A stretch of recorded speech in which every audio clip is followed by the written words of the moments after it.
الرحیم بسم اللہ الرحمن الرحیم رب اشرح لی صدری ویسر لی امری واحلل عقدۃ من لسانی یفقہوا قولی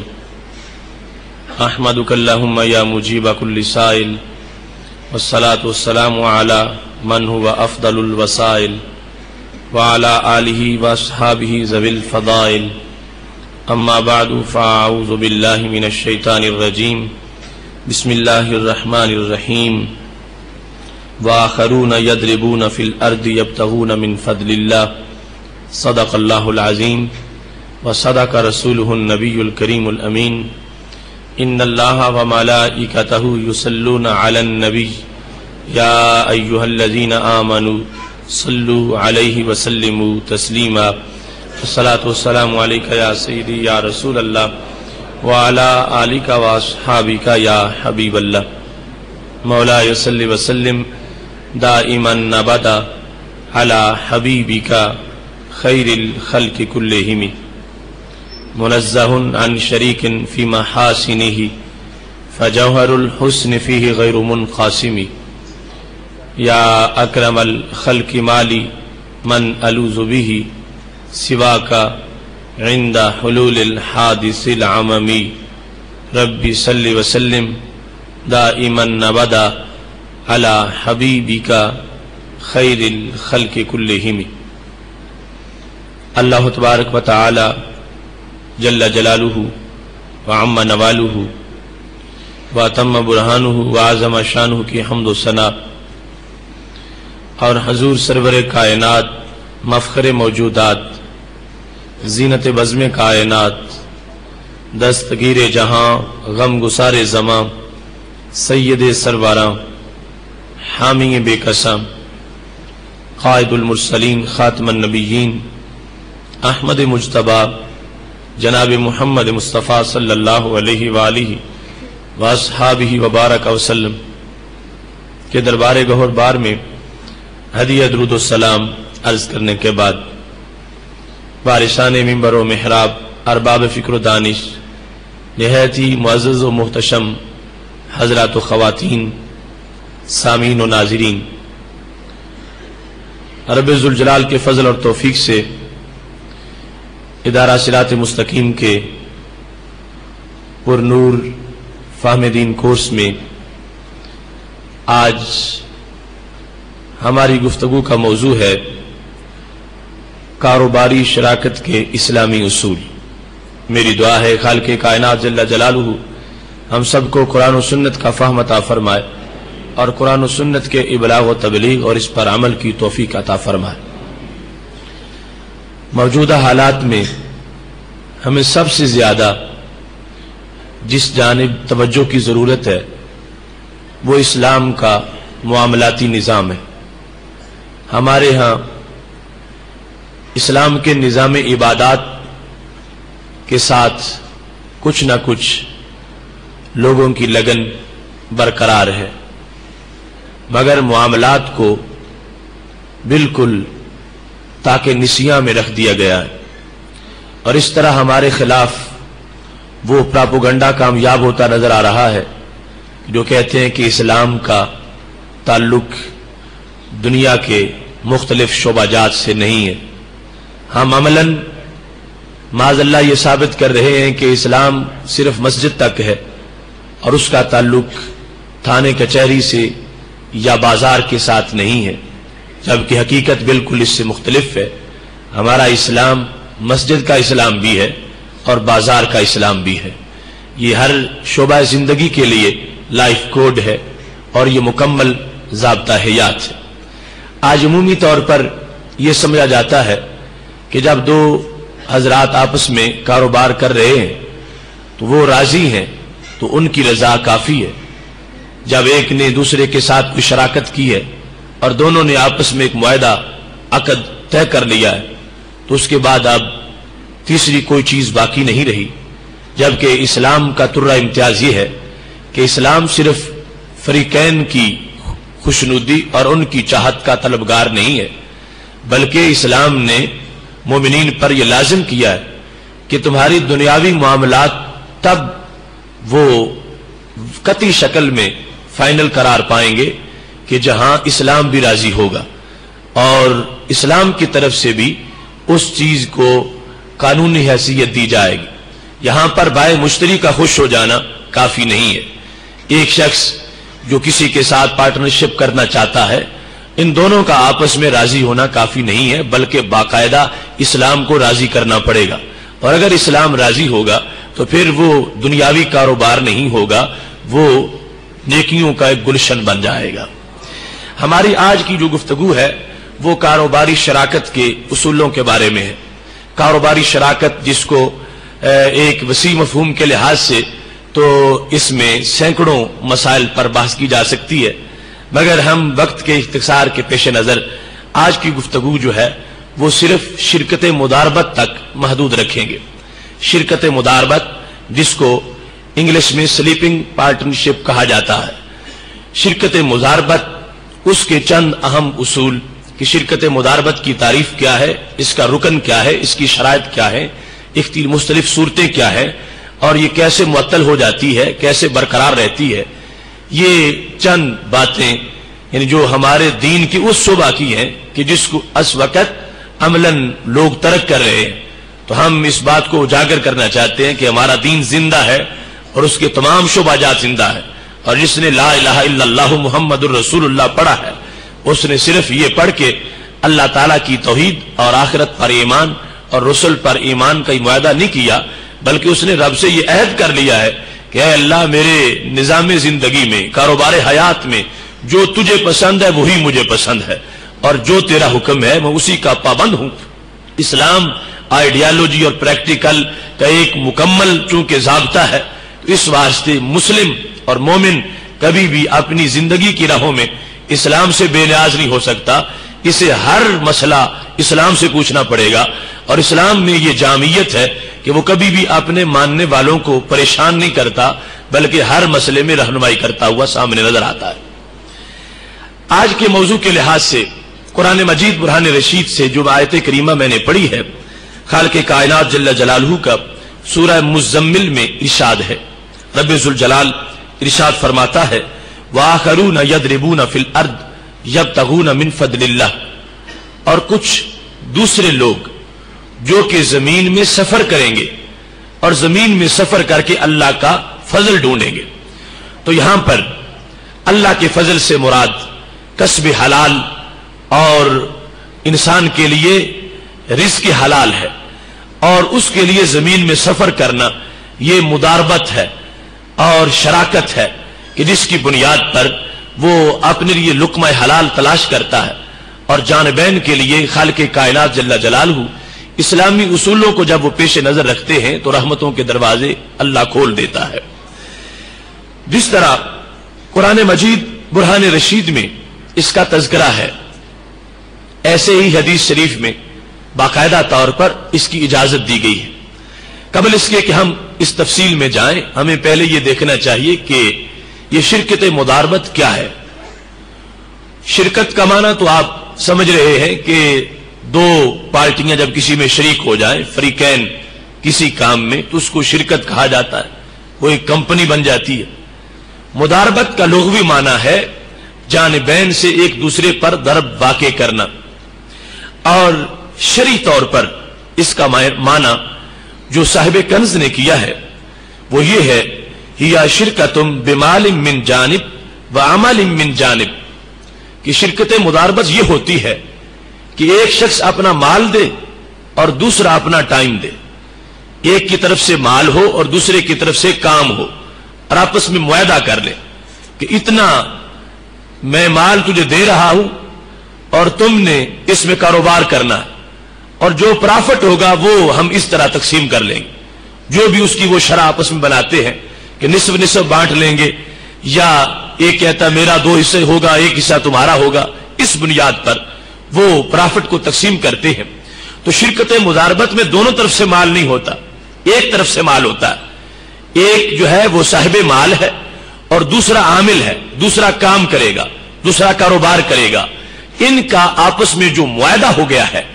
ایک خاص نفع کی شرح کے اوپر، اس کو شرکت مداربت کہا جاتا ہے۔ یہ تعریف تھوڑی سی اجمالی ہے، اگر اس سے بھی ڈیٹیلڈ اس کی ہم تعریف دیکھیں تو اس میں ہمیں یہ بات سامنے نظر آتی ہے کہ شرکت مداربت یہ ہے، ہیا ان یدفع المالک الی العامل مالا، مالک عامل کو یعنی جو ورکر ہے، جو کاروبار کرنے والا ہے، اس کو مال دیتا ہے، لیتاجر فیہ، تاکہ وہ اس میں تجارت کرے، ویکون الربح مشترکا بینہما، اس شرط پر کہ منافع مشترکہ ہوگا، بحسب ما شرطا، جیسے ان دونوں کی مرضی ہو، یعنی اس میں اسلام جو ہے وہ پابندی نہیں لگاتا کہ تم اتنا ہی منافع جو صاحب مال ہے اس کا ہونا چاہیے اور اتنا عامل کا ہونا چاہیے، یعنی جو مدارب ہے، بلکہ جو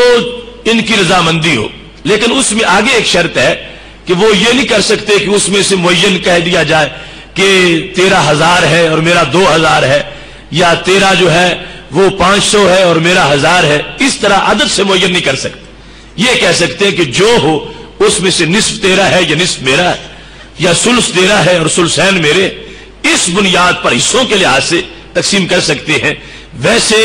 وہ اگر معین کریں گے تو پھر سود بن جائے گا، کیونکہ ہو سکتا ہے کہ نقصان ہو اور پرافٹ ہو ہی نہ، ہو سکتا ہے پرافٹ تھوڑا ہو اور طے زیادہ کیا گیا ہو، تو اس میں کسی ایک کا نقصان ہو سکتا ہے۔ اس واسطے یوں طے کرنا کہ جس میں یہ کہہ دیا جائے کہ اس میں مہینے کے بعد 5000 میرا ہوگا اور باقی تیرا ہوگا، اس طرح کی صورتحال یا کوئی اور عدد معین سے اگر پرافٹ کو تقسیم کیا جائے تو وہ جائز نہیں ہے۔ یہ کہا جائے کہ جو کچھ ہو اس میں سے نصف تیرا ہے نصف میرا ہے، یا اور کچھ شرح کر لی جائے تو اب اگر 100 منافع ہوگا اس کا نصف ہو جائے گا، اگر 1000 ہوگا تو اس کا نصف ہو جائے گا، اور اگر نہیں ہوگا تو پھر اس میں کچھ بھی نہیں ہوگا، تو اس پر کسی پر ظلم نہیں ہوگا۔ تو اس انداز سے پرافٹ کو اس کی شرح کی تعین کر لینا، عدد کے لحاظ سے اس کو تقسیم نہ کرنا بلکہ حصوں کے لحاظ سے اس کو تقسیم کر لینا، یہ مداربت اسلامی کا ابتدائی حصہ ہے۔ اور ساتھ ہی یہ بھی ہوگا کہ خسارہ جتنا بھی ہوگا مداربت کی شکل میں وہ مالک کا ہوگا، خسارہ مالک کا شمار ہوگا، کیونکہ اس صورت کے اندر جو مضارب ہے، جو کاروبار کر رہا ہے، اس کی محنت ضائع ہوگی۔ جب کچھ بھی نہ بچا تو اس نے جتنی محنت کی وہ ضائع ہو گئی، اور جو خسارہ ہوا وہ مالک کا شمار ہوگا۔ اس میں اس پر نہیں ڈالا جائے گا کہ تم یہ خسارے میں بھی برابر کے شریک ہو جاؤ۔ نفع کے اندر ایک شرح معین کر دی جائے گی، اور اگر خسارہ ہو گیا تو خسارہ رب المال کا ہوگا، جو مالک ہے جس نے پیسہ لگایا ہے، خسارہ اس کا شمار ہوگا، اور محنت کا نقصان اس مضارب کو ہو جائے گا کہ جس نے کوشش کی مگر پھر بھی کوئی پرافٹ ان کو نہ بچا۔ اس کے ساتھ ہی اس صورتحال کے اندر یہاں پر جو تعریف میں ہم نے چند شکیں بنائی ہیں ان کے فوائد کو ذہن میں رکھنا ضروری ہے۔ سب سے پہلے مضاربت میں ہم نے یہ کہا کہ شرکت مضاربت میں ایک انسان اپنا مال دوسرے کو دے گا، لہذا اگر مال نہ دیا جائے، اور مال کی وہ میں بعد میں وضاحت کروں گا کہ اس سے مراد خاص مال ہے، اگر کوئی شخص کسی کو مال نہیں دیتا بلکہ منافع دیتا ہے تو اس کو مضاربت نہیں کہہ سکیں گے۔ مثال کے طور پر کوئی شخص کسی کو رہائش کا مکان دیتا ہے تو اب اس میں رہائش ایک منافع ہے، اور کہتا ہے تم میری جگہ رہائش رکھو اور تم اپنے پیسوں سے کاروبار کرو اور اس میں پرافٹ ہمارا نصف نصف تقسیم ہو جائے گا۔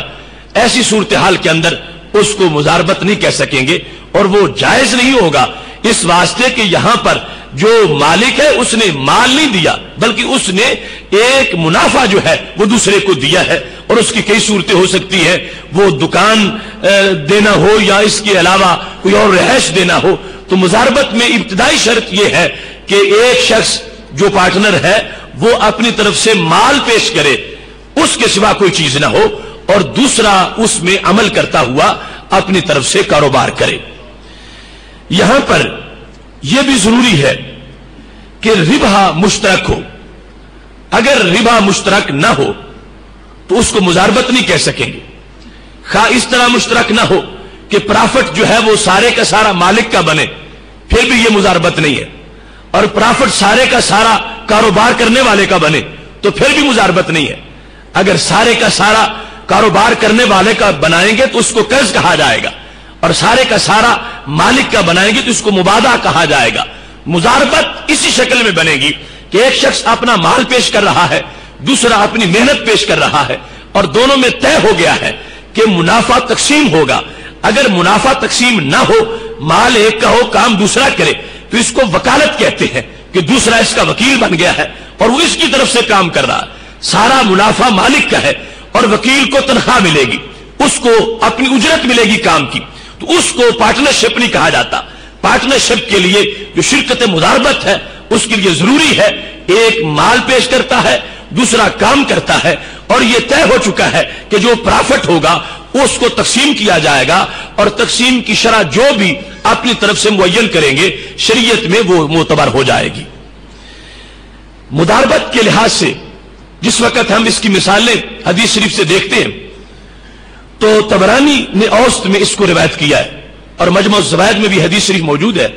کہ سید عالم صلی اللہ علیہ وسلم کے چچا جان حضرت عباس رضی اللہ تعالی عنہ نے ایک تجارت کا طریقہ وضع کیا. وہ طریقہ جس وقت نبی علیہ السلام کے پاس پہنچایا گیا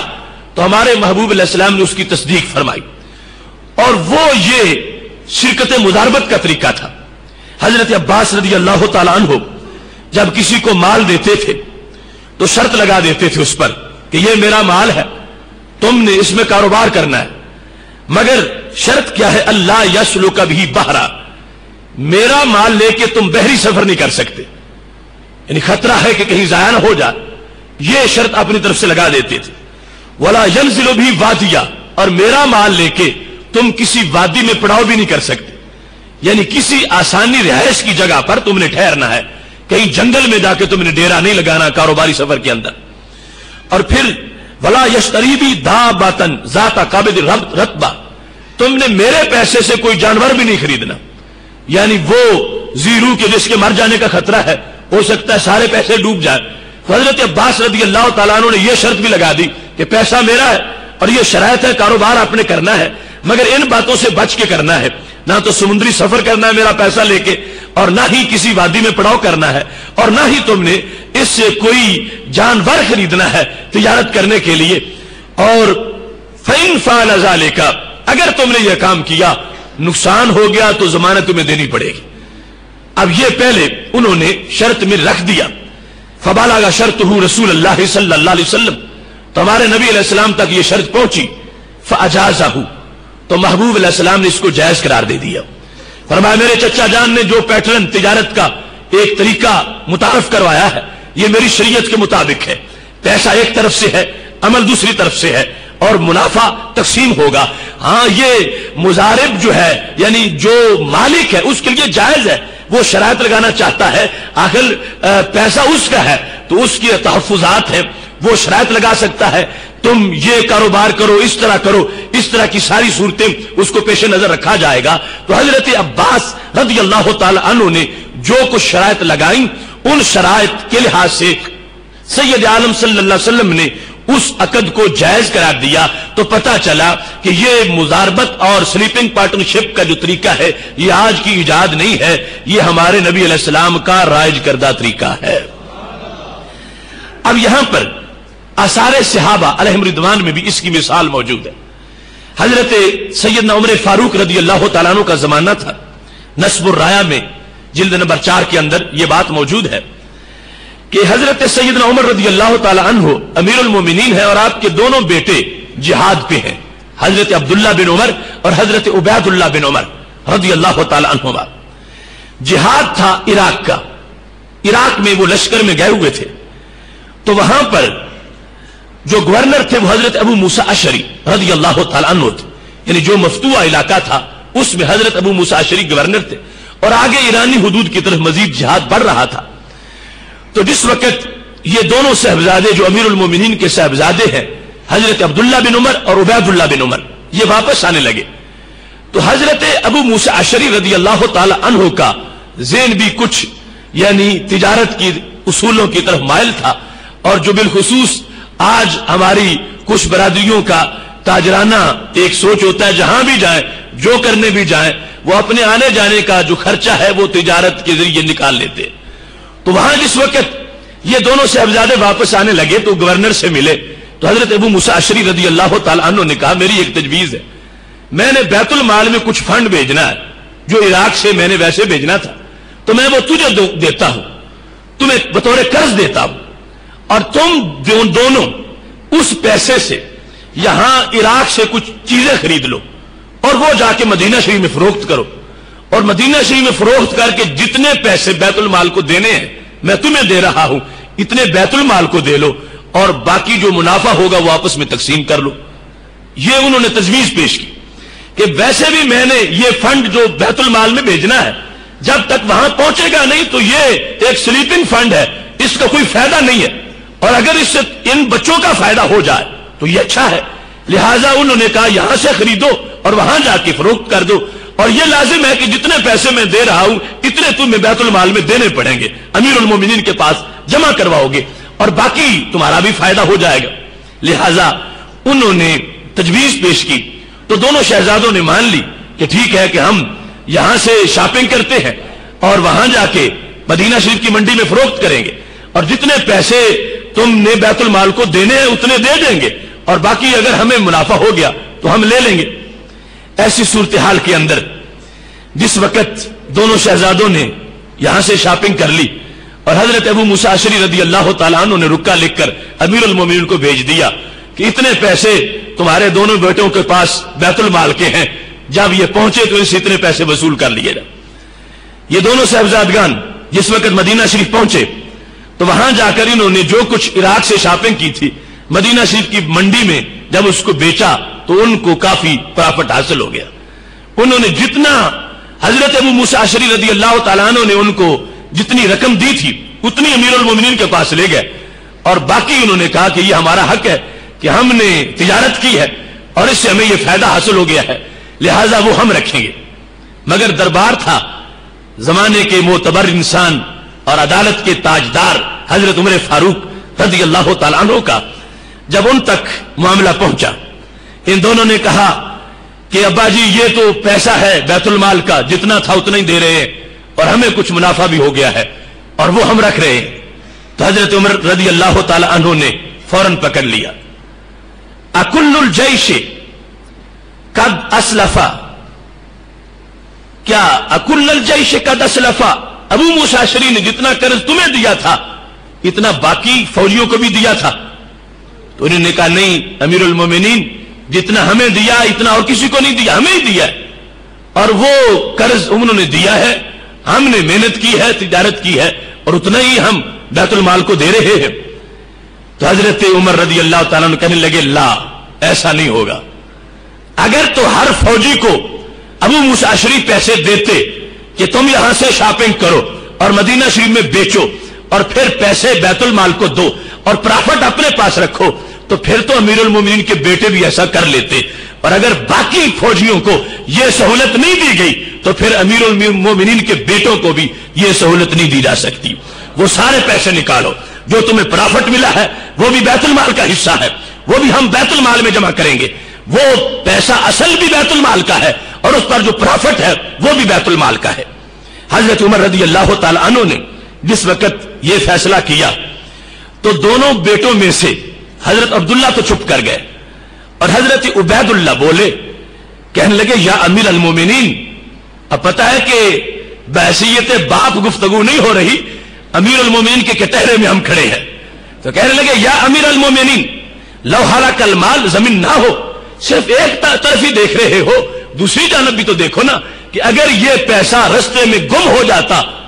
تو یہ ہمارے پاس چونکہ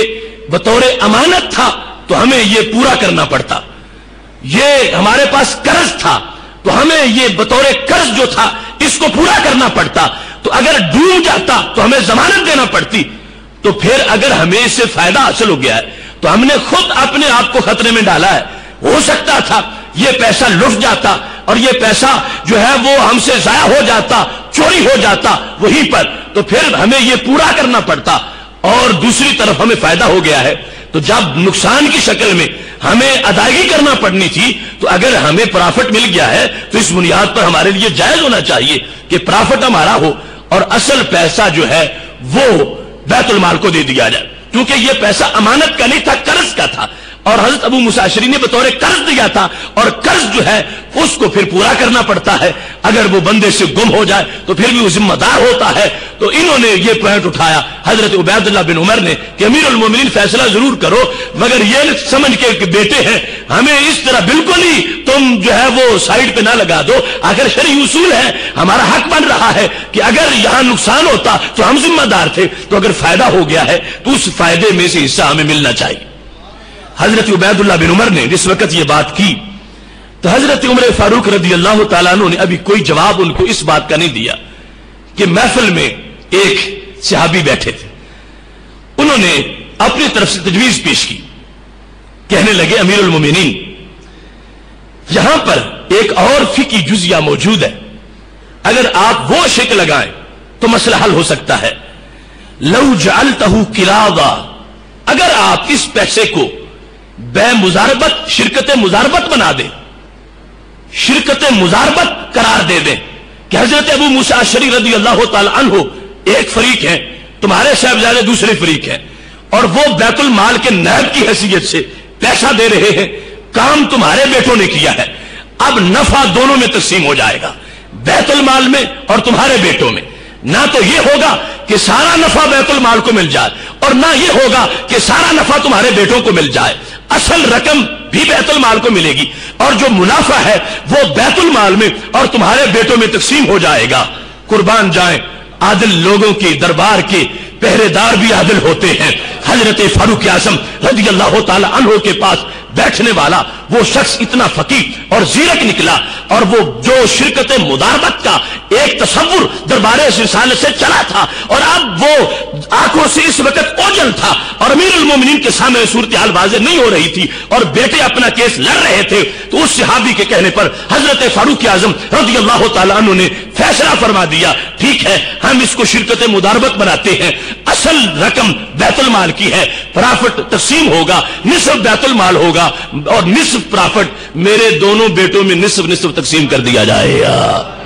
اب دیکھیے یہ ہے نظام مصطفیٰ صلی اللہ علیہ وسلم، اور یہ ہے اسلام کے حکمران، اور یہ ہے سید عالم صلی اللہ علیہ وسلم کے دربار کے تربیت یافتہ لوگ، اور یہ ہے صفا کے پڑے ہوئے، کہ یعنی جہاں تک یہ نہیں ہے کہ اپنے گھر کا معاملہ آ جائے تو اس کو گول کر دیا جائے، اور لوگوں کا معاملہ ہو تو وہاں تحقیقات کی جائے۔ حضرت فاروق اعظم رضی اللہ تعالیٰ عنہ نے کسی کے اعتراض کرنے سے پہلے خود ایکشن لیا اور کہا ایسا نہیں ہو سکے گا کہ امیر المومنین کے بیٹے جو ہیں ان کے ساتھ امتیازی ایک حیثیت ان کو دے دی جائے، اگر باقی سارے یہ کام کرتے تو ان کے ذمن میں تم آ جاتے تو میں معاف بھی کر دیتا، تم جدا تم نے یہ کام کیا، حضرت ابو موسیٰ اشعری نے تمہیں پیسے دیے۔ اب یہ تصور تھا کہ صحابہ کرام علیہم رضوان میں بھی یہ سلیپنگ پارٹنرشپ یعنی شرکت مزاربت باقاعدہ رائج رہی، اور اس کے مطابق صحابہ کرام علیہم رضوان میں کاروباری اصول آگے بڑھائے جاتے رہے۔ اب ان تشریحات کے بعد جہاں بھی یہ شرکت مداربت ہوگی تو اس کا ایک رکن ہے، وہ ہوگا تو ہوگی ورنہ نہیں ہوگی۔ وہ رکن کیا ہے؟ ایجاب و قبول۔ جس طرح کہ نکاح میں ایجاب و قبول ہوتا ہے، بیع و شراء میں ایجاب و قبول ہوتا ہے، ایسے ہی شرکت مداربت میں بھی ایجاب و قبول ہے۔ ایجاب کے لفظ کیا ہے؟ یعنی ایجاب کا معنی ہوتا ہے پیشکش کرنا مزاربت کی، اور قبول دوسری طرف سے ہو جائے گا۔ ایجاب یہ ہے کہ کوئی شخص جو ہے کسی کو پیسے دے، کہے کہ میں تجھے مزاربت کے لیے دے رہا ہوں، یا کہ مقارضت کے لیے دے رہا ہوں، یا معاملت کے لیے، یا اس سے ملتے جلتے اپنی بولی کے لفظ بولتا ہے، تو اس میں ایک طرف پائی گئی ہے۔ اب دوسرے پر موقوف ہے، اگر وہ یہ کہتا ہے کہ میں نے یہ قبول کر لیا پیسہ، میں نے تمہاری طرف سے یہ پیشکش قبول کر لی ہے، تو اب ایجاب بھی پایا گیا، قبول بھی پایا گیا، اس کے ساتھ عقد جو ہے وہ پورا ہو گیا۔ لیکن ابھی عقد لازم نہیں ہوگا کہ اس کے بعد فوراً وہ جو مزاربت کے قوانین ہیں اور کاروباری اشتراک کے قانون ہیں فوراً وہ سارے متحرک ہو جائیں، جب تک وہ بندہ جو دوسری طرف سے کام کرنے والا ہے پیسہ اس کی مٹھی میں نہیں جائے گا اور وہ آگے کاروبار شروع کر دے گا، اس وقت تک عقد مداربت جو ہے وہ عملاً نافذ نہیں ہوگا. جب کاروبار شروع ہو جائے گا تو اس کے بعد عقد مداربت عملاً شروع ہو جائے گا, اور اس کے بعد پھر اس کے سارے مسائل اور ساری شکیں اس پیسے پر لاگو کر دی جائیں گی. مداربت کی دو قسمیں ہیں, یعنی یہ پارٹنرشپ کہ پیسہ ایک کا ہو اور کام دوسرے کا ہو, اس کی دو قسمیں ہیں. ایک کو کہتے ہیں مطلقہ اور دوسری کہتے ہیں مقیدہ. مقیدہ سمجھو لمیٹڈ ایک اشتراک ہے, اور مطلقہ اوپن ایک اشتراک کیا جا رہا ہے. مقیدہ اور مطلقہ دونوں جو شرکتیں ہیں ان میں اشتراک میں فرق ہے. مطلقہ یہ ہے کہ کوئی شخص کسی کو پیسہ دیتا ہے اور آگے کوئی قید نہیں لگاتا کہ تم نے اس سے خریدنا کیا ہے, کس شہر میں خریدنا ہے, کہاں بیچنا ہے اور کس وقت بیچنا ہے. نہ زمان کی شرط ہے, نہ مکان کی شرط ہے, نہ جنس کی شرط ہے. اس نے پیسہ دیا کہ تمہاری مرضی ہے, جو کاروبار کرو, نفع ہمارے درمیان اس طرح تقسیم ہو جائے گا. اس کو کہتے ہیں مطلقہ مداربت, کہ جس کے اندر اوپن رکھا گیا ہے اور کوئی شرط اس نے نہیں لگائی. اب بعد میں یہ مالک جو ہے وہ کوئی شرط نہیں لگا سکتا. جس طرح حضرت عباس رضی اللہ تعالیٰ عنہ کی شرائط تھی تو وہ پہلے لگا دی گئی تھی, وہ دوسری قسم سی مداربت کی مقیدہ لمیٹڈ مداربت جو ہے. اور اگر شروع میں مطلقہ رکھی گئی ہے, اس نے کاروبار شروع کر دیا, یہ کہے کہ یہ تو تم نے کام نہیں کرنا تھا, تم نے دوسرا کرنا تھا, اب اس کو حق نہیں ہے. یہ کہے تم نے گوجرانوالہ میں کرنا تھا, تم نے جا کے لاہور میں شروع کر دیا, اس کو حق نہیں ہے. وہ پہلے شرائط لگا سکتا تھا. تو اگر وہ پارٹنرشپ آغاز میں عقد کے اندر مطلق تھی تو اس کے اندر بعد میں کسی طرح کی کوئی قید نہیں لگائی جا سکتی. اور دوسری قسم جو ہے وہ ہے مقید. وہ یہ ہے کہ پیسہ دیتا ہے تو اس کو کہتا ہے کہ تم نے کپڑے کا کام کرنا. اب اس کے لیے لازم ہے کہ کپڑے کا ہی کرے گا.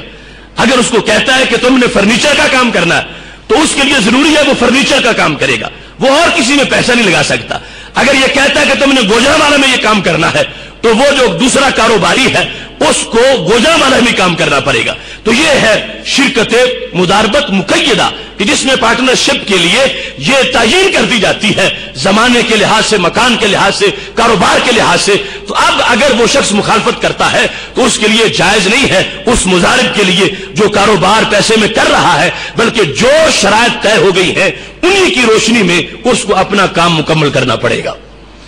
یہاں پر مضاربت کی کچھ شرائط بھی ہیں, ان کے بغیر مضاربت نہیں ہوتی. یعنی ہمارے ہاں تو یہ سمجھا جاتا بس ایک کا پیسہ ہو اور دوسرے کا کام ہو تو یہ کافی ہے, اور کسی شرائط, یعنی ایک تو وہ ہیں جو خود اپنے بہتری کے لیے شرائط لگاتے ہیں, ان کے سوا اسلام کی جو شرطیں ہیں, جو میں نے شروع میں کہا کہ فریقین کے سوا اسلام بھی راضی ہونا ضروری ہے. اب فریقین اپنی اپنی شرطیں لگا لیں اور اسلام کو نہ پوچھیں تو اسلام ان میں برکت نہیں ڈالے گا اور ان کے کاروبار کو جائز بھی نہیں قرار دے گا. اور جس وقت اسلام سے پوچھے,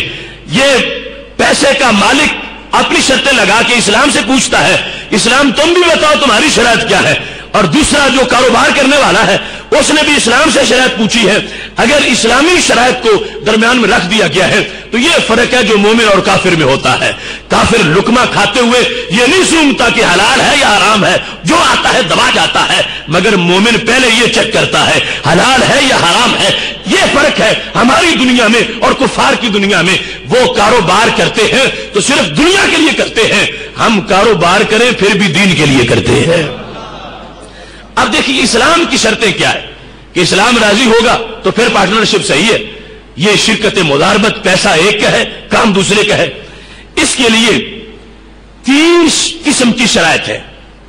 کچھ شرائط جو ہیں وہ تو ہیں پیسے کے اندر, راس المال,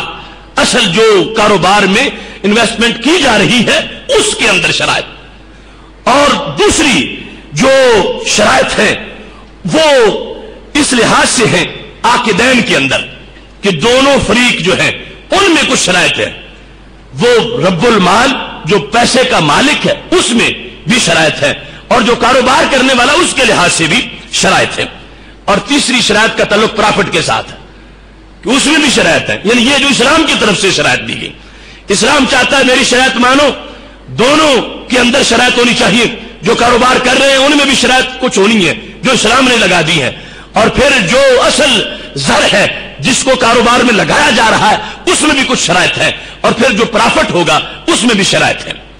اب یہ بڑی دلچسپ بات ہے. سب سے پہلے جو راس المال ہے, اصل مال جو کاروبار میں لگایا جا رہا ہے اس میں شرائط کیا ہے؟ تو اس میں 4 شرطیں ہیں. پہلی شرط یہ ہے کہ وہ مال ایسا ہونا چاہیے کہ جو نقود رائجہ میں سے ہو. کیا مطلب ہے؟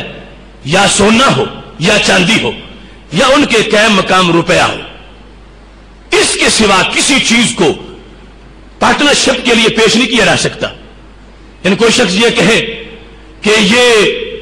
میری کار ہے، یہ تم لے لو اور تم جو ہے وہ اس پہ ڈرائیونگ کرو اور جو ہمارے پاس کرایہ کا ہوگا وہ نصف کر لیں گے، تو اسلام اس کی اجازت نہیں دیتا. یہاں پر ضروری ہے مزاربت کے لیے کہ پیسہ دیا جائے، مال نہ ہو، کوئی سامان نہ ہو، کوئی اور چیز نہ ہو، دین ہی سونا ہو یا چاندی ہو یا ان کے قائم مقام جو آج ہمارا سکہ چل رہا ہے یہ ہو. ایک طرف سے مالک یہ دے، دوسری طرف سے کام کرنے والا اس میں کام کرے. جب تک راس المال پیسہ نہیں ہوگا اس وقت تک اس کو پارٹنرشپ نہیں کہا جا سکتا. اور اس کو کیا کہا جائے گا، اس کی صورتحال کیا ہوگی وہ میں بعد میں بیان کرتا ہوں. ایسی صورتحال کے اندر اگر کوئی پارٹنرشپ کرتا ہے تو وہ ناجائز ہے اور شرعاً وہ حرام بن جائے گی، وہ فاسد ہوگی اور اس کا اسلام کے ساتھ کوئی تعلق نہیں ہوگا. ہاں امام اعظم ابو حنیفہ رحمۃ اللہ علیہ نے یہاں یہ وضاحت کی ہے کہ اگر کوئی اس طرح کہے کہ یہ میں کار دے رہا ہوں تجھے، تم اس کو بیچ لو اور اس کے پیسے سے کاروبار کرو، تو اب جائز ہوگا کیونکہ اس نے خود وہ کار بحیثیت پیسہ دیا. یہ نہیں کہا کہ اس کو برقرار رکھو اور پھر اس کے ساتھ کاروبار کرو، یہ اسی طرح رہے. اب گویا کہ اس نے پیسے ہی دیے ہیں، اس نے کہا کہ یہ کار ہے یہ بیچو اور پھر آگے کاروبار کرو. یا کار نہیں کوئی اور چیز ہے، کوئی بھی سامان تھا، فرنیچر تھا، اس نے کہا یہ لے لو اور یہ بیچو اور آگے کاروبار کرو. یہ کپڑا ہے یہ بیچو اور پیسے سے آگے کاروبار کرو. اگر اس شک میں دیتا ہے تو پھر پیسوں کی جگہ جو چیز اس ارادے سے دے رہا ہے کہ بیچ کے پیسے بنا لو اور پھر پیسے میں کاروبار کرو، وہ ساری صورتیں جائز ہو جائیں گی. لیکن جن صورتوں کے اندر وہ یہ ہوگا کہ ایک شخص کہتا ہے جال میرا ہے، تم جا کے شکار کرو مچھلیوں کا اور پرافٹ نصف ہوگا، تو یہ جائز نہیں ہوگا. اس واسطے کہ جال کوئی پیسہ نہیں ہے، وہ ایک مستقل چیز ہے اور اس کو یوں ہی رکھتے ہوئے اس کو آگے کاروبار میں لگا کے شرکت مزاربت بنانا اور سلیپنگ پارٹنرشپ بنانا اس کی شرعاً بالکل اجازت نہیں ہے. اس واسطے کہ پہلی شرط یہ ہے کہ مالک پیسہ دوسرے کو دے اور وہ اس میں کام کرے، تب جا کے مزاربت بنے گی، ورنہ وہ کاروباری اشتراک نہیں ہو سکے گی. دوسرے نمبر پر وہ یہ ہے کہ راس المال جو پیسہ دیا جا رہا ہے وہ معلوم ہو، پتا ہو کہ 1,00,000 دے رہا ہوں، 2,00,000 دے رہا ہوں، 3,00,000 دے رہا ہوں، 5,000 دے رہا ہوں. اگر راس المال معلوم نہیں ہوگا تو اس کو مزاربت نہیں کہہ سکتے. مجہول ہوگا تو وہ ناجائز ہوگی. اب اس صورت میں اگر کوئی کہتا ہے کہ میں تجھے کچھ پیسے دوں گا تم کاروبار کرو اور یہ معین نہیں کرتا کہ کتنے دوں گا اور کچھ دے کے کہتا تم شروع کرو، جس طرح کے ہمارے یہ ابہام کے کاروبار ہوتے ہیں رویے کہ یہ تعین نہیں کی جاتی. ہر شرعی عقد کے اندر معین کرنا ضروری ہے. اگر کسی کو مزدوری پہ لگاتے تو پہلے بتانا ضروری ہے کہ تجھے اس کام پر اتنے پیسے دوں گا. اگر نہیں بتاؤ گے تو وہ اجارہ حرام ہو جائے گا. اس میں تعین پہلے ضروری ہے تاکہ مزدور کی مرضی ہے تو لگے، مرضی ہے تو نہ لگے. کام کر بیٹھے پھر تم کہو کہ نہیں اتنے دوں گا تو اس وقت اس بیچارے کا حق مارا جا سکتا ہے. تو ایسے ہی بیع و شراء کے لحاظ سے قیمت پہلے معین کرنی پڑے گی چیز کی اور پھر اس کو پکڑو. یہ چیز لے لو اور قیمت پھر طے کر لیں گے، یہ حرام ہو جائے گا. ایسے ہی یہاں پر مزاربت کے اندر جو ہے یہ ضروری ہے کہ جو پیسہ کاروبار میں لگانا ہے اس کو معین کرنا پڑے گا کہ یہ اتنا پیسہ میں دے رہا ہوں اور یہ معین پیسہ تم نے آگے خرچ کرنا ہے اور اس میں کاروبار کرنا ہے. تو یہ دوسری شرط ہے راس المال کے اندر کہ جو پیسہ ہو وہ معین ہو. تیسرے نمبر پر کہ وہ عین حاضر ہو. عین حاضر کا مطلب ہے وہ دین نہ ہو. یعنی اس نے کسی بندے سے قرض لینا تھا، کہتا جو میں نے قرض لینا ہے اسی سے کاروبار شروع کر دو، تو اب یہ بھی پارٹنرشپ صحیح نہیں ہوگی. پہلے پیسہ موجود ہونا چاہیے، عین موجود ہو، دین نہ ہو، قرض نہ ہو، پھر جا کے اس کو پارٹنرشپ بنا سکیں گے شرعی طور پر جو مزاربت ہے، ورنہ اس کو شرعی طور پر مزاربت نہیں کہا جا سکتا. چوتھے نمبر پر یہ ہے کہ جو پیسہ ہے وہ مزارب کے ہینڈ اوور کر دیا جائے. یعنی پیسہ مالک کے پاس ہے، کہے تم کاروبار کرو، اس سے کاروبار نہیں ہوگا اور اس کو مزاربت نہیں کہیں گے. اسلامی مزاربت تب قرار پائے جائے گی کہ جب پیسے کے لحاظ سے یہ چاروں شرطیں موجود ہوں گی تو پھر ایک شعبہ مزاربت کا اسلام کی طرف سے کلیئر ہو جائے گا. اب دیکھنا دوسری طرف یہ بھی ضروری ہے کہ وہ جو عاقدین ہیں ان میں بھی شرطیں، یعنی دو بندے جو آپس میں کاروبار مشترکہ کرنا چاہتے ہیں ان میں بھی کچھ شرائط ہے. ان میں شرائط جو ہے اس کے لحاظ سے یہ ہے کہ وہاں پر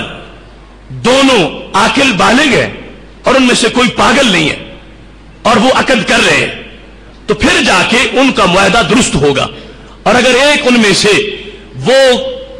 پاگل ہے، مجنون ہے، اور دوسرا اس کا پیسہ لے کے کاروبار کرنا چاہتا ہے تو اس کو شرعی طور پر مضاربت نہیں کہا جائے گا. باقاعدہ وہاں پر توکیل پائی جائے، ایک دوسرے کو معین کرے اور دونوں صحیح العقل ہو تو پھر جا کے مضاربت بنے گی. اور ساتھ یہ بھی ہماری طرف سے، یعنی یہ ضروری نہیں ہے کہ دونوں مسلمان بھی ہوں. ایک مسلمان ہے، دوسرا ذمہ ہے، مسلمانوں کی حکومت میں رہ رہا ہے اور اس نے مسلمانوں کی حکومت کو مانا ہوا ہے، حربی کافر نہیں ہے، تو اس کے ساتھ بھی مضاربت ہو سکتی ہے. یعنی مسلمان اس ذمی کو پیسے دے کہ تم کاروبار کرو، اس بنیاد پر ذمی کے ساتھ بھی کاروبار اس سے کروایا جا سکتا ہے اور مضاربت کی جا سکتی ہے. تو پتہ چلا کہ جانبین کا مسلمان ہونا ضروری نہیں ہے، ایک مسلمان ہو اور دوسرا غیر مسلم ہو مگر ذمی ہو تو پھر بھی مضاربت والی شکل پائی جا سکتی ہے. ربا کے اندر جو شرائط ہے اس میں بھی 4 چیزوں کو پیش نظر رکھنا چاہیے، تب جا کے پرافٹ صحیح ہوگا مضاربت کے اندر. تو یہ 3 شعبہ جات ہیں شرائط کے، وہ فریقین کی شرطیں، پیسے کی شرطیں اور منافع کی شرطیں.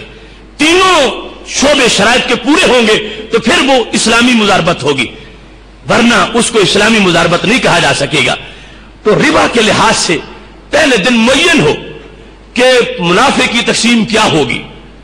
اگر یہ معین پہلے نہیں کرتے تو وہ مضاربت حرام ہے. پہلے دن یہ تعین ہو جائے کہ جس نے پیسہ دیا اور جس نے لیا دونوں طے کر لیں کہ منافع نصف نصف ہوگا یا جس لحاظ سے بھی ہوگا، وہ معین ہونا ضروری ہے، ورنہ مجہول ہونے کی صورت میں وہ سارے کا سارا سود بن جائے گا اور حرام کا کاروبار ہو جائے. دوسرے نمبر پر تعین جو ہے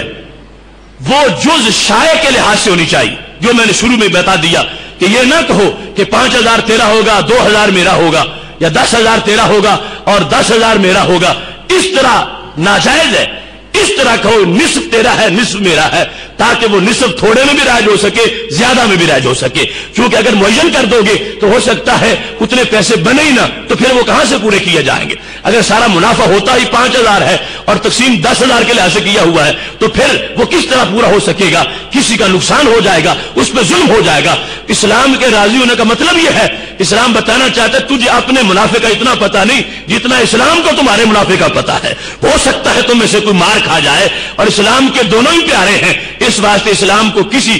کو بھی نقصان نہیں آنے دینا چاہتا. اس واسطے اسلام چاہتا ہے کہ پہلے مجھ سے پوچھ کے چلو تاکہ دونوں کا پیسہ ہی محفوظ رہے. اب جو شائع کے لحاظ سے اس کا یقیناً فائدہ ہوگا. اور پھر یہ ہے کہ یہ منافع جو ہے اصل زر سے سوا ہو. یہ نہیں ہے کہ اصل جو پیسہ اسی کو منافع میں شمار کر کے کچھ دینا شروع کر دیا جائے. اصل محفوظ رہے گا، اس سے کسی کو منافع نہیں دیا جا سکتا. پرافٹ اس کے سوا کو شمار کیا جائے گا اور اس کو آگے پھر تقسیم کر دیا جائے گا. اور چوتھی شرط یہ ہے، یہ جو ہمارے ہاں عام چلتا ہے کہ باقی سارا تو تقسیم کر لیں گے مگر 100 روپیہ ہر مہینے کا تجھے دینا پڑے گا. یہ مالک کہہ دیتا ہے کاروبار کرنے والے کو، یا مضارب کہہ دیتا ہے مالک کو کہ ٹھیک ہے منافع جتنا ہوگا وہ تقسیم کریں گے مگر 100 روپیہ آپ نے ہر مہینے مجھے دینا. اگر ایسا کریں گے تو پھر بھی سود ہو جائے گا. 100 روپیہ کس چیز کا؟ یعنی اس صورت کے اندر ہو سکتا ہے کہ اس نے مہینے کے بعد 100 بنے ہی نہ، تو پھر مالک کو تو نقصان ہوگا کہ مستقل 100 اس کو علیحدہ دیا جا رہا ہے، دینا پڑ رہا ہے. تو اس طرح یہ علیحدہ معین کر کے، جس کو پنجابی میں تم کہتے ہو کہ ہم نے یہ ٹوک لیا ہے اس سے اور یہ علیحدہ کر دیا ہے، یہ معاملہ جو ہے بالکل شرعی طور پر ناجائز ہے. منافع سارے کا سارا جو ہے اس کے لحاظ سے شرع آدھے کے لحاظ سے ہو، تیسرے حصے کے لحاظ سے ہو، وہ تقسیم ہوگا. اور اس کے سوا اگر منافع تم نے یہی شرح رکھی ہوئی ہو ناجائز نہیں, جو کہ جائز ہے آدھے اور سلس کے اور ربع کے لحاظ سے, مگر پھر بھی کچھ معین کر لیا ہو مالک نے کہ اتنے پیسے تم نے ہر مہینے مجھے دینے ہیں, باقی تقسیم کر لیں گے آدھا آدھا, یا وہ مضارب کہتا ہے مالک کو اتنے پیسے تو ہر مہینے میرے پکے ہیں, باقی جو ہے وہ تقسیم کر لیں گے, تو اسلام اس کی اجازت نہیں دیتا. یہ شرائط اس منافع میں مانی جائیں گی, پھر اس تجارت اور مضاربت اور شراکت کو اسلامی شراکت کہا جائے گا, ورنہ یہ ہوگا جانبین تو راضی ہوں گے, اللہ راضی نہیں ہوگا, تو وہ کاروبار وہ دنیا کا ہو جائے گا, وہ اسلامی کاروبار نہیں ہوگا. ہم نے اسلام پڑھ کے اس بات کا اعلان کیا ہے کہ اے اللہ ہم نماز بھی تیری پسندیدہ پڑھیں گے اور تجارت بھی تیرے حکم کے مطابق کریں گے. اس واسطے یعنی یہ غداری ہے دین کے ساتھ کہ کوئی بندہ یہ سمجھے کہ اسلام پرائیویٹ رکھوں گا, مرضی اپنی کروں گا. اسلام ایسا نہیں ہے کہ جو کسی کے ساتھ چمٹا رہے, جو اسلام کو پرائیویٹ کرے گا اسلام اس کو پرائیویٹ کر دے گا. اسلام جو ہے وہ ریگولر ہے, عقیدہ ہو, مذہب ہو, عبادت ہو, معاملات ہو, اسلام میں کوئی کسی قسم کی کمی نہیں ہے کہ باقی کلمہ تو اسلام کا ہے, تجارت انگریزوں والی ہے. نہیں نہیں, اسلام کہتا ہے عبادت بھی میری مرضی سے کرنی پڑے گی اور شراکت بھی میری مرضی سے کرنی پڑے گی. اب یہ دیکھو نا کیسی حکمتیں ہیں. ہمیں اپنے فائدے کا اتنا پتہ نہیں جتنا ہمارے رب کو پتا ہے, وہ ہمارا خالق ہے. تو اس کا جو فائدہ دیا وہ اس میں حکمتیں ہیں. اگرچہ بظاہر کہیں ہمیں نقصان بھی لگے تو ہمیں اپنی عقل کو دلاسا دینا چاہیے کہ تجھے اصل کا پتہ نہیں, جب رب فرما رہا ہے تو یقیناً اس میں ہمارا بھلا موجود ہے. اب یہاں پر مضارب کے حقوق بھی ہے, یعنی جو بندہ کاروبار کر رہا ہے اس کے حقوق ہیں. ایک تو واضح ہو گیا حق اس کا یہ ہے کہ منافع میں سے اس کو حصہ ملے گا, لیکن ایک حق نفقے کا ہے. تجارتی سفر میں جتنا خرچہ ہوگا رہائش کا وہ سارے کا سارا مالک پر ہے کہ اس کو دے, یعنی نفقہ سارے کا سارا. سفر میں کرایہ لگتا ہے, سفر میں کھانے کے لیے جو کچھ وہ خرچہ کرتا ہے, یہ سارے کا سارا منافع کے علاوہ یہ مالک پر ہوگا کہ مالک اس کو وہ اس کے اخراجات پورے کرے.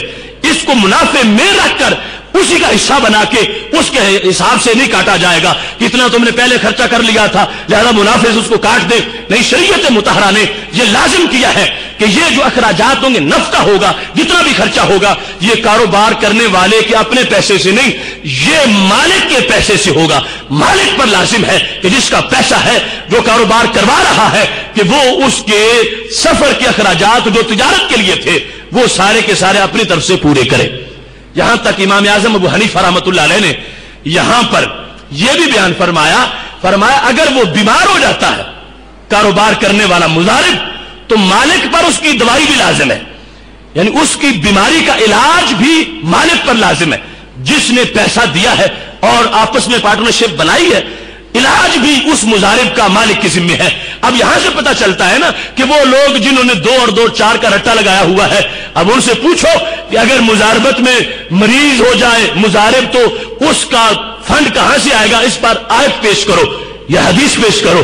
سورج مغرب سے نکل آئے گا, اگر پیش کریں گے تو پھر امام صاحب کی فقہ کو پیش کریں گے, اور پھر جا کے ان کا گزارا اس فقہ کے سوا نہیں ہوگا, اور ماننا پڑے گا کہ واقعی یہ امام ہے کہ جن کا ہم پر احسان ہے. آج جو باتیں ہمارے لیے ڈھونڈنا مشکل تھی, انہوں نے 5 لاکھ مسائل امت کو حل کر کے عطا فرما دیے ہیں.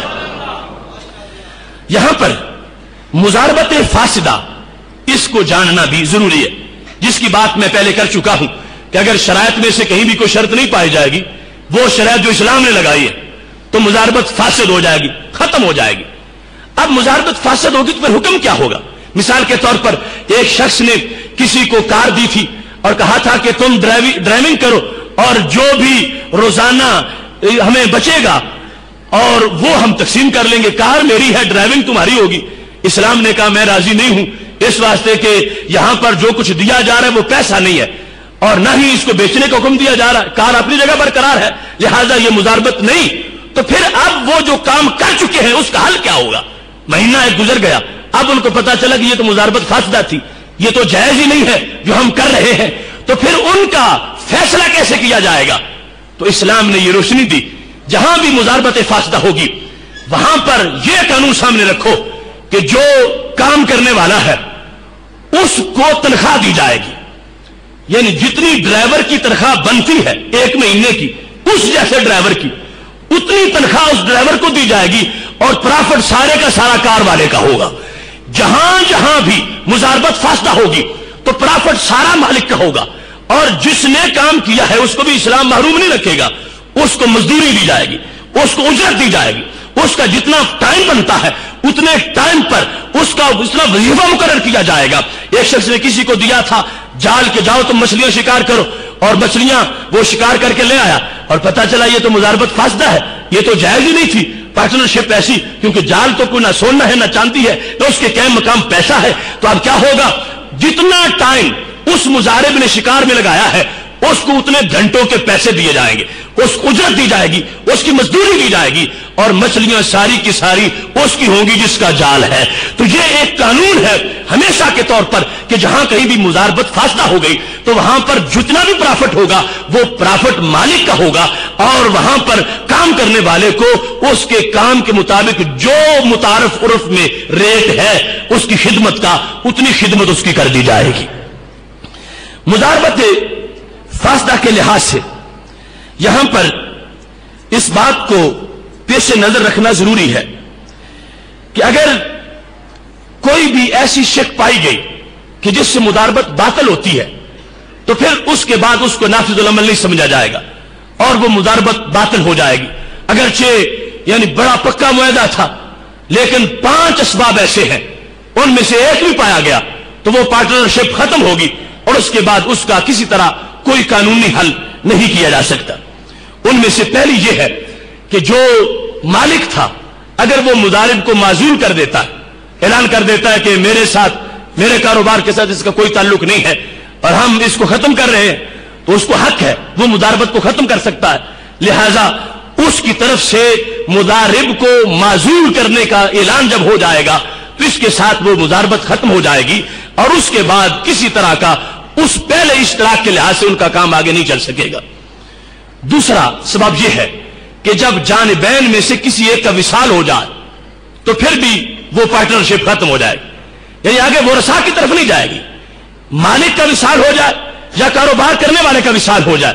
تو وہیں پر وہ معاملہ رک جائے گا۔ یہ نہیں ہو سکتا کہ کاروبار کرنے والے کے بیٹے کہیں ہم اس کی جگہ ہیں اور یہ سلسلہ ہمارے ساتھ بھی یوں چلے گا، یا جو مالک تھا پیسوں کا اس کے بیٹے کہیں کہ آگے ابھی ہم چونکہ وارث موجود ہیں یہ سلسلہ اسی طرح چلا جائے گا۔ نیا عقد ہو سکتا ہے، ان کی آپس میں کوئی نیا معاہدہ ہو سکتا ہے، نئی مضاربت ہو سکتی ہے، لیکن پہلی مضاربت جو ہے وہ جانبین میں سے ایک کا جب وصال ہو جائے گا اس کے ساتھ ہی وہ پہلی مضاربت اور پہلا اشتراک جو وہ ختم ہو جائے گا۔ تیسرے نمبر پر اگر متعاقدین میں سے ایک مجنون ہو جائے تو پھر بھی مضاربت ختم ہے، پیسے کا جو مالک تھا وہ مجنون ہو گیا ہے یا کاروبار کرنے والا جو تھا وہ مجنون ہو گیا ہے، تو ان دونوں صورتوں کے اندر جس وقت کوئی ایک ان میں سے مجنون ہو جائے گا تو وہاں ہی مضاربت ختم ہو جائے گی، اس کے بعد شرعی طور پر اس کو آگے نافذ نہیں کیا جا سکتا۔ چوتھے نمبر پر معاذ اللہ اگر رب المال مرتد ہو جائے تو اس کے بعد بھی مضاربت ختم ہے، پیسے والا جو تھا مالک پیسے کا اگر وہ اسلام سے پھر گیا تو اب وہ مضاربت ختم ہے، اس مضاربت پر آگے دوسرا بندہ اب مزید کام نہیں کر سکتا، جو کچھ پہلے ہو گیا اس کو تقسیم کر لیا جائے، یعنی منافع جتنا بھی تھا چونکہ اصل پیسہ تو اس کا ہے اس میں کس طرح کی کوئی گڑبڑ نہیں ہوگی، لیکن منافع جو تھا وہ بانٹتے ہوئے آگے کا سلسلہ اس رب المال کے مرتد ہو جانے کی وجہ سے ختم کر دیا جائے گا۔ ایسے ہی اگر مال مضاربت مضارب کے پاس ہلاک ہو جائے، یعنی تجارت کے لیے نکلا ہوا تھا سارا چوری ہو گیا جتنا پیسہ دیا تھا مالک نے، تو اس پر بھی مضاربت جب وہ ختم ہو جائے گی۔ آگے اس میں مسئلہ کیا ہوگا کہ اگر مضارب کے درمیان پیسہ جو تھا وہ یا جو اس نے پیسے کا سودا خریدا ہوا تھا وہ گم ہو گیا، چوری ہو گیا، اس کو آگ لگ گئی، وہ پانی میں ڈوب گیا، تو کیا اس کو وہ اپنی طرف سے تاوان دینا پڑے گا یا نہیں دینا پڑے گا؟ تو اس صورت میں یہ بات ذہن میں رکھنی چاہیے کہ یہ مضاربت کا مال جو ہے یہ امانت سمجھا جاتا ہے، وہاں حضرت ابو موسیٰ اشعری رضی اللہ تعالیٰ نے بطور قرض دیا تھا اور پھر اس کو آگے جو ہے وہ مضاربت کا رنگ دیا گیا۔ اصل جہاں پہ عقد مضاربت ہوتا ہے تو جو مضارب ہے اس کے پاس مالک کا مال بطور امانت ہے، اور امانت کے بارے میں قانون ہے کہ اگر اس کے اندر بندے کی غفلت کا دخل ہو تو پھر تو اس کو تاوان دینا پڑے گا، اور اگر اس کی غفلت نہیں ہے ویسے اس کا کوئی اس میں دخل ہی نہیں ہے، وہ پیسہ ڈوب گیا ہے، لٹ گیا ہے، چوری ہو گیا ہے، تو اس سلسلے میں اس پر کوئی تاوان نہیں آئے گا۔ لہذا مضارب کے پاس اصل پیسہ ہو یا اس کی اس نے جو شاپنگ کی ہے یا کوئی چیز خریدی ہوئی ہے وہ تھی، اور اس کے بعد اس کے اپنے عمل کے بغیر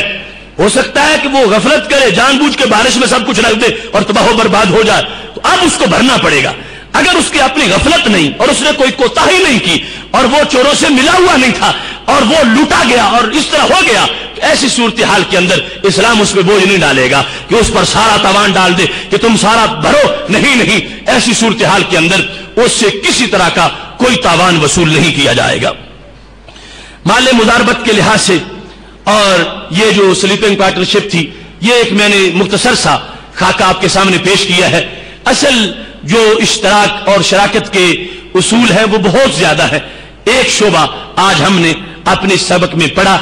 اور اس کے جزیات کو سامنے رکھا۔ میری دعا ہے رب ذوالجلال ہمیں سمجھ کر اس کے مطابق عمل کی توفیق عطا فرمائے۔ وآخر دعوانا ان الحمدللہ رب العالمین۔ بسم اللہ الرحمن الرحیم۔ شروع اللہ کے نام سے جو بڑا مہربان نہایت رحم والا ہے۔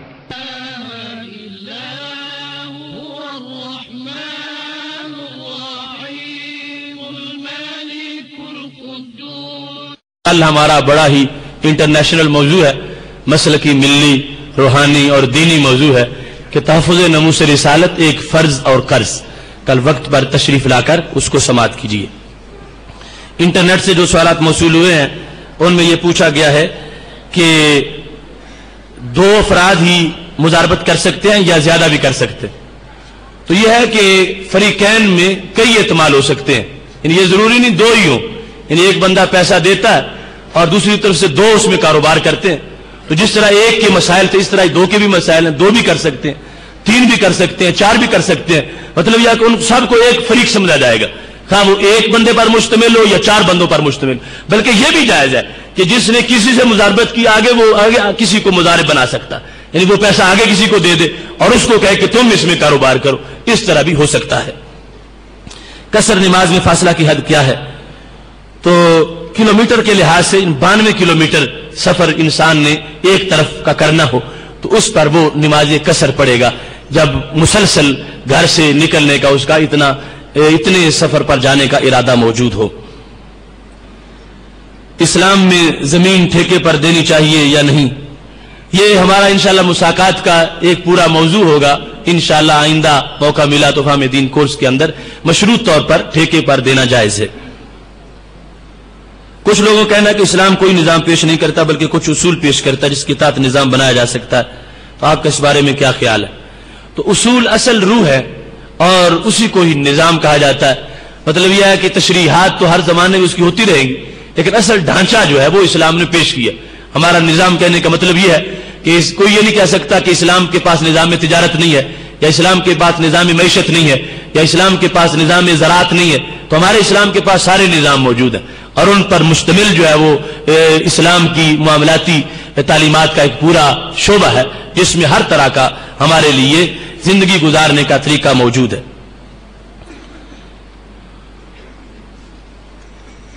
ایک دوست کے گھر بیٹی ہوئی، اس کے سیدھے کان میں اذان دی اور دوسرے میں عید والی تکبیر پڑھ دی گئی، تو اس کے بارے میں کیا حکم ہے؟ یہ بھی انٹرنیٹ کا سوال ہے۔ تو جو شریعت کا حکم ہے وہ اذان کا ہے، تکبیر کا نہیں ہے، یعنی عید والی تکبیر جو ہے اس واسطے اذان جو سنت میں آیا ہے اس پر ہی عمل کرنا چاہیے۔ چونکہ آج ہمارا سوالات کا کچھ ٹائم پہلے جا چکا ہے اس واسطے اختصار بھی ملحوظ خاطر ہوگا۔ بندہ اعتکاف کی حالت میں غسل کر سکتا ہے یا نہیں؟ اگر غسل نہ کروں تو سر میں درد ہوتا رہتا ہے، تو اعتکاف کی حالت میں صرف فرض جو غسل جو ہے وہ کیا جا سکتا ہے، ویسے اعتکاف میں غسل کرنے کی اجازت نہیں ہے۔ یعنی ویسے ریفریشمنٹ کے لیے اور کچھ گرمی محسوس ہو رہی ہو، ہمارے ہاں اب کچھ اعتکاف بھی ماڈرن ہوتے جا رہے ہیں، یعنی اعتکاف کے نام پر بہت بڑے بڑے لمبے پروجیکٹ لوگوں نے شروع کر دیے کہ جو کام مسجدوں کا تھا اب لوگوں نے اس کے نام پر شہر آباد کرنے شروع کر دی ہے۔ اعتکاف تو شہروں سے رابطہ کٹ کے اللہ کی وادی میں داخل ہونے کا نام تھا، تو اب اسی لحاظ سے مسائل بھی بنائے جا رہے ہیں، لیکن اعتکاف کی جو شرائط ہیں اس کے لحاظ سے فقہی مسجد کے اندر اندر حدود میں رہ کر اعتکاف لازم ہے. اگر 1 منٹ بھی باہر نکلے گا تو اعتکاف ختم ہو جائے گا. اور پورا بیٹھے ہی باہر رہے فقہ مسجد کے باہر اور سمجھے کہ میں اعتکاف کر رہا ہوں تو وہ اعتکاف نہیں ہوگا. اور ایسے ہی یہ ضرورتیں طبی یا شرعی کے لیے باہر نکل سکتا ہے. یعنی طبی حاجت ہے کہ اس نے قضاء حاجت کرنے یا پیشاب پخانے کے لیے باہر جا سکتا ہے. غسل فرض ہو گیا تو اس کے لیے جا سکتا ہے, ورنہ اس کے لیے اجازت نہیں ہے. یہاں تک کہ بار بار اگر اس نیت سے وضو کرتا ہے کہ ٹھنڈک ملے, یہ بھی جائز نہیں ہے. وہ ایک بار جو ضرورت کا وضو ہے وہ کرے اور اس کے بعد جو ہے وہ اپنی جگہ یعنی اعتکاف مسجد کی حدود کے اندر رہے. یہ بھی مسئلہ ہے کہ عورتوں کے لیے اعتکاف کا حکم کیا ہے. تو عورتوں کے لیے مسجد بیت میں اعتکاف کا حکم ہے, یعنی گھر میں ایک جگہ معین کر کے وہاں پر اعتکاف کریں. اور ان کے لیے یہ جائز نہیں ہے کہ وہ مسجد میں جا کے اعتکاف کریں. مسجد جو مسلمانوں کی نماز کی جگہ ہے, اپنے گھر سے باہر جانا اور وہاں غیر محرموں کی موجودگی میں وہاں رات بھی بسر کرنا, اسلام اس کی ہرگز اجازت نہیں دیتا. اسلام کے نزدیک تو عورت کو بڑی مشکل سے اجازت ہے مسجد میں نماز پڑھنے کی بھی. اور میرے نبی علیہ السلام نے فرمایا اچھی نماز عورت کی وہ ہے جو گھر میں ہو, اور گھر کے بھی اگلے اندر جو پڑھے وہ سب سے اچھی ہے. تو اس واسطے یہ اب جدت پسند اسلام لایا جا رہا ہے کہ جس کی وجہ سے ایسے مسائل پیدا ہو رہے ہیں. اعتکاف نفلی عبادت ہے یا فرض تو نہیں ہے. اگر کوئی نظر مانتا تو اس کے لحاظ سے واجب ہو جائے گا, ورنہ جو ہے یہ سنت ہے سید عالم نور مجسم شفیع معظم صلی اللہ علیہ وسلم کی طرف سے, اور اللہ الکفایہ اس کو ادا کیا جائے گا. اگر پورے محلے میں سے کوئی نہیں بیٹھے گا تو سب پر مواخذہ ہوگا, اور اگر ایک بھی بیٹھ جائے گا تو ان کی طرف سے پورے محلے کی طرف سے وہ کفایت کر جائے گا. اگر کوئی شخص کسی کو ادھار دیتا ہے اور ادھار لینے والا مقررہ تاریخ کا وعدہ کرتا ہے لیکن مقررہ تاریخ پر وہ ادھار واپس نہیں کرتا تو کیا اس سے جرمانے کے طور پر زائد رقم وصول کی جا سکتی ہے؟ اسی کو سود کہتے ہیں کہ اس کو اگر جرمانہ کہے یا جو کچھ بھی کہے, کیونکہ نبی علیہ السلام نے فرمایا تھا کہ قرب قیامت میں لوگ نام بدل دیں گے, چیز وہی ہوگی, شراب کے نام بدل دیں گے